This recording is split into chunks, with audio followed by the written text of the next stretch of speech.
하나님의 은혜가 예배하는 우리 모두에게 함께 하시기를 바랍니다. 코로나19로 예배가 중단될 때 한국 교회는 정말 생명같이 여기고 예배 제일주의로 여겼던 그런 예배의 중단을 종교 탄압이다 하면서 엄청 반발을 했었죠. 그때마다 예배학자들은 장소의 변경으로 받아들이고 똑같이 생명을 귀하게 여기는 그런 차원에서 우리가 받아들여야지 예배의 중단이다, 그렇게 해서는 정당하지 않다, 이렇게 하면서 현장 예배와 동영상 예배가 동시에 드려지게 됩니다.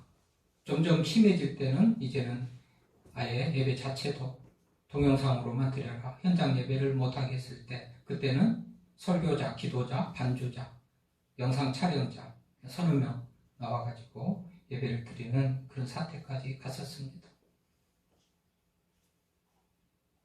그때 사람들은 그야말로 이게 시간이 지날수록 동영상 예배가 자리를 잡고 고착화돼 가지고 다시 이전과 같은 예배는 드릴 수 없는 상황이 생기면 어떻게 하는 그런 많은 염려를 했음에도 불구하고 엊그저께 기사연이라고 기독교 사회연구소에서 연구 설문조사를 한 통계를 보니까 그러니까 2000년 초창기 때 코로나가 바로 발발해가지고 확산이 되어지는 그 초창기 때 동영상 예배를 드릴 때는 그래도 괜찮은 그런 괜찮다는 반응이 한 50% 정도 됐다고 그래요. 그러니까 이제 이게 몸에 익혀지고 익숙해지고 길들어지고 그래가지고 현장 예배가 안 되면 어떻게 하나 그런 염려가 없었던 건 아니죠. 그때는 한 50%, 2020년에 50%, 2021년에 한 53%, 뭐 이런 정도 50%에서 53%이 정도가 그냥 동영상 예배도 괜찮다, 이런 반응이었단 말이죠. 근데 엊그저께 2월 24일부터 4월 28일 발표할 때까지 기사연 기독교 사회문제연구원이라는 데서 김영주 목사님이 주관을 해가지고 GNCOM 리서치한테 의뢰를 한 거죠. 1000명 정도 기독교 교인들한테 동영상 예배를 드리는 그분들을 중심으로 설문조사를 했더니요, 10명 중 8명, 80%가 교회 아닌 곳에서 예배드리니까 집중이 어렵다, 은혜가 안 된다, 이런 반응을 설문에 응했다고 그럽니다. 그러니까 한 2년 동영상으로도 드려봤지만 교회 아닌 곳에서는 은혜가 안 되고 집중이 안 되고, 그러므로 다시 은혜의 자리로 나갈 수밖에 없는 그런 상황이 진행되어지고 경험되어지고, 그래서 다시 예배가 회복될 그런, 맞아면 충분한 근거가 있다, 그런 생각을 해보게 됩니다. 우리가 이제 일상의 삶을 회복되어지는 이 순간에 가장 우선적으로 중요하게 회복되어야 될 것이 예배죠. 우리 신앙생활에 있어서 가장 중요한 것은 예배니까 우리가 예배를 회복을 해야 되겠다. 그래서 오늘도 예배에 맞아면 회복을 중요하게 생각하는 그런 본문을 통해서 은혜를 나누려고 하는데요. 자, 오늘 읽었던 대로 오늘 말씀해 보면 오늘 본문의 중심 인물은 엘리야입니다. 그래서 우리가 30절 읽을 때 엘리야가 모든 백성을 향하여 이르는 것으로부터 이 앞에도 그렇고 뒤에도 그렇고 엘리야가 이 본문의 중심의 인물이에요. 엘리야가 예언을 하던, 선지자로 활동하던 시대에 이스라엘 왕은 아합인데요, 이 아합 왕은 이방 여인 이세벨을 아내로 맞이합니다. 그래가지고 이세벨, 이방 여인 이세벨은 그냥 몸만 시집 오는 게 아니고 그 나라의 종교를 다 가지고 와요. 바알신, 아세라신을 섬기는 그런 신상을 가지고 오고 문화를 가지고 오고, 이방 문화, 이 우상을 섬기는 이방 문화를 가지고 오고, 그 이방 신을 섬기는 제사장들까지 다 데리고 옵니다. 그래가지고 완전히 이스라엘이 이방 문화로 충만해지는, 가득 찬 그런 모습이 보여요. 그러다 보니 어떻게 되겠어요? 이스라엘의 종교는 그야말로 찬밥 신세가 되고 겉들도 보지도 않고 무관심하고 방치되는 그런 상황이 있었던 거예요. 그러니 오늘 본문에 30절에 읽었던 본문에 보니까 뭐란 말씀이 있어요? 엘리야가 모든 백성을 향하여 이르되 내게로 가까이 오라. 백성이 다 그에게 가까이 가매 그가 무너진 여호와의 제단을 수축하되 그랬어요. 무너진 제단이 뭐죠? 하나님께 제사 드리는 그 제단 아닙니까? 구약의 제사는 신약의 예배로 바뀌고 구약의 제물을 잡아서 드리던 말하자면 제사가 예수 그리스도가 단번에 죽어주신 제물이 되심으로 신약 시대에는 우리가 예배 행토로 바뀌었는데 구약에는 제사를 드리는 그런 제사로 하나님 앞에 말하자면 신앙을 고백하고 믿음을 배웠단 말이죠. 그렇게 제물을 드렸던 것이 제단이요. 그런데 오늘 보니까 제단을 수축하다라는 것은 수축하다, 리페어라 이 다른 리페어 수축하다는 것은 한마디로 새로 보수하거나 새로 짓거나 이런 것들을 리페어 수축하다라는 단어를 써요. 그는 얼마나 하나님 앞에 예배드리는 그 제단이 예배를 안 드렸으면 무관심했으면 방치해놨으면 이렇게 다 허물어져 가지고 무너져 가지고 다시 엘리야가 예배를 드리려고 수축을 할 수밖에 없는 그런 상황이었다는 것을 우리가 짐작해 볼 수 있지 않습니까? 그래서 결국은 아합 왕이 이방 여인 이세벨과 결혼을 하면서 완전히 이스라엘의 예배 제도는 그냥 없어져 버리고 방치되어 있는 그런 상태예요. 자, 이쯤 되면 이 나라의 형편을 우리가 좀 계산할 수 있어야 됩니다. 이렇게 하는데 이 나라가 평안하거나 행복하고 형통했을 리가 없죠. 그 나라의 형편을 잘 설명해 주는 부분이 오늘 18장 1절 2절 한번 가보겠습니다. 18장 1절 2절에 보니까 뭐라고 그래요? 18장 1절 2절 읽어봅니다. 많은 날이 지나고 제3년에 여호와의 말씀 엘리야에게 임하여 이르시되 너는 가서 아합에게 보이라. 내가 비를 지면에 내리리라. 엘리야가 아합에게 보이려고 가니 그때에 사마리아에 기근이 심하였더라. 기근이 심했대요. 왜요? 비가 안 오니까. 이제 3년이 제 3년 동안 지나도록 비가 오지 않았던 거예요. 성경에 3년 6개월 동안 비가 오지 않았던 거예요. 그런데 이제는 도저히 안 되겠다. 아합 한 사람 때문에 모든 국민이 죽게 생겼다. 이건 아니지 않는가? 하나님께서. 고생하고 그동안 이방신을 섬기고 바알을 섬기고 아세라를 섬기는 것이 얼마나 비참함을 가져오는 것을 알고 보고 경험하고 깨달았으니 이제는 단판을 짓고 비를 내려야 되겠다. 그러면서 엘리야에게 아합을 만나라고 지금 말씀하는 거예요. 이제 하나님께서 비를 내려주실 작정을 한 거예요. 그래서 지금 아합을 만나라.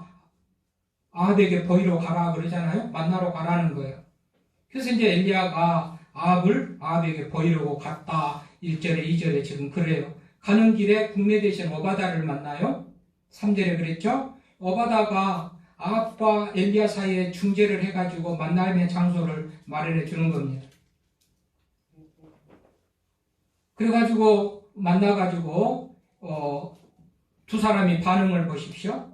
아합과 엘리야가 만나요. 두 사람의 반응을 보니 16절부터 보면 오바다가 가서 아합을 만나 그에게 말하며 아합이 엘리야를 만나러 가다가 엘리야를 만날 때 아합이 그에게 이르되 이스라엘을 괴롭게 하는 자가 너냐? 이스라엘을 괴롭게 하는 자여 너냐?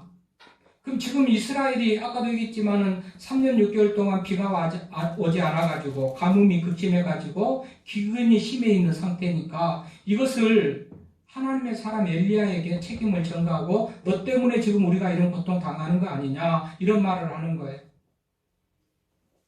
자기들은 지금 바알에게 아세라에게 열심히 제사를 드리고 기도를 하고 있으니까 자기들 까닭에 이런 어려운 일이 이 국가에 이 나라에 있을 리는 없고 섬기지 말아야 될 하나님을 섬기는 엘리야 너 때문에 아니냐 지금 그 얘기하는 거예요. 그래서 엘리야가 뭐라고 그럽니까? 18절에 그가 대답하되 엘리야의 말입니다. 내가 이스라엘을 괴롭게 한 것이 아니라 당신과 당신의 아버지의 집이 괴롭게 하였으니 이는 여호와의 명령을 버렸고 당신이 바알들을 따랐음이라. 엘리야의 말입니다. 나 때문에 이 백성이 가뭄으로 기근으로 고생한 게 아니고 당신과 당신의 아버지 시므리, 어므리, 아합, 이 이스라엘 이때 가장 그 악한 왕들인데요. 시므리, 어므리, 아합 자기 아버지, 그렇지 않 당신과 아합과 당신의 아버지 어므리 때문에 지금 하나님께서 이 땅을 이렇게 괴롭겠다라고 말하는 거예요. 그러면서 여호와의 명령을 버렸고 당신이 바알들을 따랐다. 하나님께 예배드릴 텐데 예배를 중단하고 이방 여인 이세벨이 가지고 들어온 바알을 섬기고 아세라를 섬기는 그 까닭이다. 그렇게 하면서 지금 엘리야가 아합에게 하나님의 뜻을 전합니다. 그래가지고 엘리야가 제안하는 게 뭐냐 하면 당신 제사장들, 이방 제사장들 다 데리고 오셔요. 오늘 19절에 보니까 850명이래요. 바알을 섬기는 제사장 450, 아세라를 섬기는 제사장 400, 850명을 다 데리고 와라. 갈멜산에서 누가 진짜 믿는 하나님이, 누가 믿는 신이 진짜 하나님인지 내가 증명해 보이겠다 하면서 이 갈멜산의 유명한 전투 여기서 나오는 거예요. 850대 1 엘리야가 승리하는 거잖아요. 그래서 이 데리고 오라는 거예요. 전부 제사장들을 데리고 나오게 해라 했더니 850명이에요. 그러면서 엘리야가 말합니다. 너희들이 숫자가 많으니까 너희들이 먼저 해라. 송아지를 잡아가지고 제물을 드리고 너희 신께 기도하고 너희 신이 불을 내려가지고 그 제물을 태우는지 너희들이 드리는 제사를 합당하게 흠양하는지 보자. 그래서 그들이 먼저 하게 됩니다. 그래서 그들이 26절에 보면 그들이 받은 송아지를 가져다가 잡고 아침부터 낮까지 바알의 이름을 불러 이르되 바알이여 우리에게 응답하소서 하나 아무 소리도 없고 아무 응답하는 자도 없으므로 그 쌓은 제단 주위에 뛰놀더라. 정오까지 그랬지만 아무 반응이 없습니다. 아침부터 정오까지 낮까지 그랬지만 하늘에서 아무 반응이 없습니다. 그랬더니 이들이 더 심하게 하늘에게 정성을 드립니다. 28절에 보니까 그들이 큰 소리를 부르고 그들의 귀를 따라 피가 흐르기까지 칼과 창으로 그들의 몸을 상하게 하더라. 이같이 하여 정오가 지나고 그들이 미친 듯이 떠들며 저녁 소재 드릴까지 했으나 아무 소리도 없고 응답하는 자도 돌아보는 자도 없더라. 그들은 그렇게 아침부터 정오까지 기도하고 그들의 신에게 제물을 드리며 반응을 내가 제사를 받은다는 그런 표시로 불이 내려서 그 송아지를 살리기를 바랬지만 아무 반응이 없었대요. 칼로 창으로 몸을 찢어가지고 피를 흘리면서 이거는 아주 지극한 정성과 간절한 마음을 표하는 것인데 그래도 아무 반응이 없었대요. 그래 읽었던 30절 본문부터 이제 엘리야가 나섭니다. 다 했냐? 그래도 아무 반응 없지 않냐? 이제 내가 해볼 테니까 봐. 그래서 이제 엘리야가 지금 제사 드리는 그런 장면이 나오는 거예요. 30절부터 우리가 읽은 데까지 읽은 본문이에요. 그래서 뭐라고 그래요? 엘리야는 송아지도 잡고 나무도 다 이렇게 나무를 벌리고 그 위에 송아지를 잡아놓고는 뭐를 하는가 보니까 도랑을 파요. 도랑. 사방에 도랑을 팠다 그러잖아요. 이 32절에 보니까 제단을 쌓고 먼저 제단을 수축하는 얘기 나왔죠. 아까 제단을 30절에 제단을 수축했다고 그래요. 이방 제사를 드리는 바알신과 아세라를 섬기는 제단은 수축하는 얘기 없이 평상시대로 늘 드리는 제단이었기 때문에 아무 문제 없이 그 자리에서 제사를 드린다고 하면 이 엘리야가 드리던 제단은 지금 무너져가지고 수축이 필요해서 수축을 하고 다 돌을 갖다 다시 쌓고 다시 견고하게 제물이 들어도 무너지지 않게 그렇게 한 다음에 그리고 제사를 드리는데 제단을 돌아가면서 곡식종자 2세알을 될 만한 도랑을 만들고 도랑을 만들었대요. 제단 주변으로 도랑을 만들었대요. 그거가 2세아가 들어갈 만한 도랑을 만들었는데 그 2세아는 약 15리터라 그 앞에 1번 경부 앞에 밑에서 소개를 했죠. 2세아는 약 15리터 1.5 피트병으로 15개 정도 들어갈 수 있는 말하자면 그런 도랑을 만들고 그리고 뭐라고 그래요? 통 넷에 물을 채우다가 번제물과 나무 위에 부으라. 또 그래라 또 그래라 3번이나 그렇게 하라는 거예요. 아니 마른 나무에 마른 재물에 불이 내리기도 어려울 텐데 도랑을 파가지고 거기에 물을 가득 채우고 또 채우고 또 채워가지고 36절에 물이 제단으로 두루 흐르고 도랑에도 물이 가득 찼더라. 아니 불이 내린다 한들 재물이 금방 타겠습니까? 아니 재물에도 제단에도 나무 위에도 재물에도 물을 가득하게 부었으니 불이 내린다 한들 탈 수 없는 그런 상황까지 만들어 놓고 엘리야는 그때 하나님 앞에 기도하지 않습니까? 36절에 보니까 저녁 소재 드릴 때에 선지자 엘리야가 나아가서 말하되 아브라함과 이삭과 이스라엘 하나님 여호와여 주께서 이스라엘 중에서 하나님이신 것과 내가 주의 종인 것과 내가 주의 말씀대로 이 모든 일을 행하는 것을 오늘 알게 하옵소서 응답하옵소서 내게 응답하옵소서 했어요. 바알과 아세라는 26절부터 29절까지 긴 시간 동안 했는데도 아무 응답이 없었는데 엘리야는 36절부터 37절 2절 하나님 앞에 기도했는데 뭐라고 그래요? 38절에 이에 여호와의 불이 내려서 번제물과 나무와 돌과 흙을 태우고 또 도랑의 물을 핥은지라. 이에 39절에 모든 백성이 보고 엎드려 말하되 여호와 그는 참 하나님이시로다. 그는 하나님이시로다. 하나님이시로다. 850명의 이방신을 섬기는 대제사장들도 하지 못했던 그 놀라운 능력을 엘리야는 하나님 앞에 단번에 기도해가지고 불이 내려서 재물을 사르는 하나님이 참 신이신 것을 여호와 그가 참 신이신 것을 많은 사람들에게 보게 하고 고백하게 하는 그런 사건을 오늘 본문에 기록하고 있죠. 할렐루야. 그래서 뭐예요? 자, 이런 사실을 볼 때 결국은 오늘 예배를 회복하는 것이 중요하다는 것을 우리가 알 수가 있어요. 예배를 회복하는 것이 중요하다. 수축했잖아요. 제단을 가장 먼저 수축했어요. 제단을 수축한다는 것은 예배 드리겠다. 이제 예배를 회복하고 예배를 드리겠다. 그런 맞아면 상황이에요. 그래서 제단을 수축하고 제물을 드렸던 거 아니겠습니까? 그랬더니 하나님께서 참으로 이 제물을 내가 기쁘게 받은다. 이 제사를 내가 기쁘게 받은다. 그런 의미로 제물을 다 태워버리고 내가 하나님이라는 것을 많은 사람에게 보여줬다고 성경이 그렇게 기록하고 있어요. 네. 그런 의미에서 우리가 예배를 회복해야 됩니다. 예배를 우선 무엇보다 중요하지만 예배를 회복해야 돼요.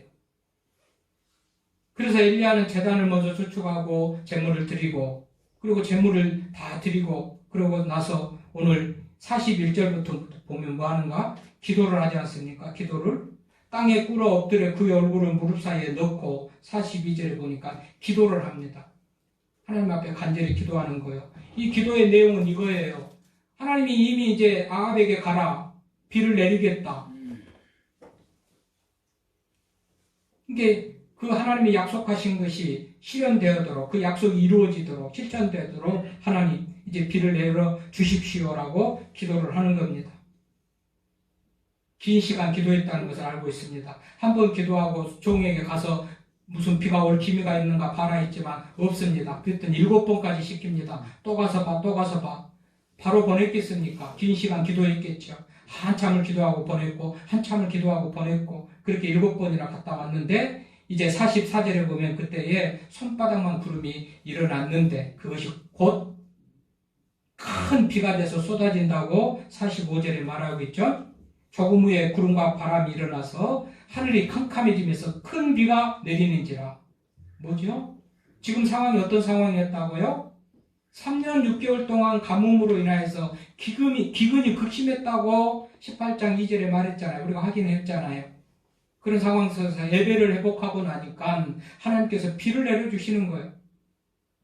이미도 더 이상 맞아면 비를 주지 않았다가는 이 백성들이 죽을 수밖에 없는 상황인 것을 확인하고 비를 내려줄 작정을 하고 아합에게 아합을 만나서 단판을 짓게 하고 그리고 그 모든 백성들이 하나님의 이름을 고백하고 하나님이 참 신이신 것을 고백하고 난 이후에 제사를 기쁘게 받으시고 난 이후에 하나님께서는 비를 내려주셨다는 겁니다. 놀라운 은혜입니다. 예배가 회복되지 않으면 삶의 삶 속에서 어떤 것도 형통할 수가 없어요. 하나님과 바른 관계, 예배가 회복되면 비가 내리는 것은 일도 아니고 자동으로 따라오는 것이 되는 그런 은혜라는 것을 알 수가 있지 않습니까? 그 예배가 중요하다는 거예요. 무엇보다도 예배가 중요해요. 그래서 이 큰 비가 내려짐으로 3년 6개월 동안 중단된 그런 가뭄이, 기근이 이제 해소가 되고 살 수 있는 길이 열렸다고 성경은 그렇게 말하고 있지 않습니까?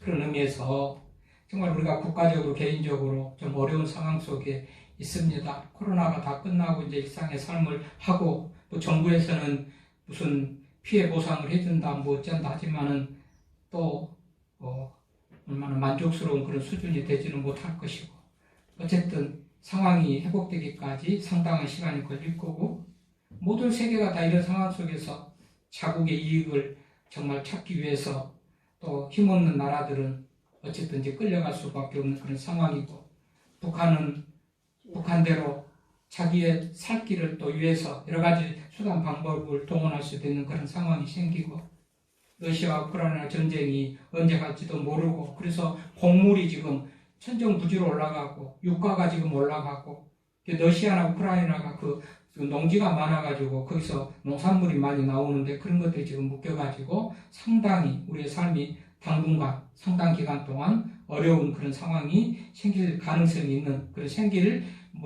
상황이 있는 처해 있는 우리들이 이때 더욱더 정말 정신 차리고 가져야 될 것은 하나님께 예배드리는 거다. 하나님께 예배드리는 것, 하나님 앞에 기도하는 것, 하나님의 은혜를 구하는 것. 그럴 때마다 우리 하나님께서 우리들에게 은혜를 베풀어 주실 것을 믿습니다. 교회의 문제, 가정의 문제, 내 개인의 문제, 어떤 문제든지 예배를 회복될 때만이 모든 것들이 회복되어지고 제자리로 돌아올 수 있다는 사실을 우리가 기억하면서, 코로나19로 인해서 제가 여러 차례 얘기입니다만은 눈에 보이지도 않는 그 세균, 현미경으로나 보일 수 있는 그런 세균, 그것 하나 때문에 인간들이 얼마나 한계를 느끼고 정말 무능한 것을 우리가 알았어요. 능력이 대단한 것 같이, 과학이면 모든 것을 할 수 있는 것 같이, 무슨 돈이면 모든 것을 할 수 있는 것 같이 아무 소용없는 것을 우리가 경험을 했어요. 그런 의미에서 우리가 다시 한번 하나님만이 우리가 붙들어야 될 믿음의 대상이고, 하나님만이 우리의 생사복을 주관하시는 분이라는 것을 다시 한번 기억하면서 하나님께 예배를 회복하고 예배드리는 그런 삶으로 살아가는 우리가 될 수 있기를 바랍니다. 할렐루야! 그 사람들이 아멘입니다. 아멘입니다. 예배에 목숨을 걸어라 말합니다. 예배에 목숨같이 귀하게 여겨라 말합니다. 시간 되면 가고 기분 나쁘면 안 오고, 시간 되면 오고 없으면 말고, 그런 게 예배가 아니고, 사랑합니다, 믿습니다라는 그 고백인데, 그 고백을 좀 더 정성스럽게 진짜 마음에 진실된 마음으로 표하는 것이 예배를 받으신 분에게 감동이 될 수 있는 것이죠. 네. 예배를 받으시는 분 하나님에게 좀 감동이 되게 해야 된단 말이죠. 오늘은 너 교회 못 가겠구나, 그렇게 바쁜데, 그렇게 무슨 큰일이 있는데 오늘은 예배에 빠져도 네가 합당하겠다, 정당하겠다 생각하겠다, 그런 상황 속에서 이기고 나와서 예배하는 자가 참 예배자죠. 마음만 먹으면 시간 있고, 마음만 먹으면 뭐 얼마든지 할 수 있는 상황 속에서 오는 그런 예배, 그건 하나님께서 감동할 만한 그런 예배가 아니에요. 그것도 귀하고 그것도 가치 있고 그래도 해야 되겠지만은, 하나님이 기뻐하시고 감동할 만한 예배는 오늘은 바빠서 못 나가는데, 오늘은 아파서 그 몸 가지고는 못 가겠다, 나도 봐줄게 하는 그런 상황 속에서라도 하나님께 나가서 예배하는 자들을 하나님께서 감동하시고 은혜를 베풀어 주실 줄로 믿습니다. 일상이 회복되고 모든 예배, 거리, 인원 제한이 다 회복되었는데, 무엇보다도 예배가 회복되어져서 오늘 이 이스라엘 현장에 3년 6개월 동안 멈췄던 비가 내리고 살 길이 열리는 그런 은혜가 우리 모두에게 있게 될 수 있기를 바랍니다. 하나님 감사합니다.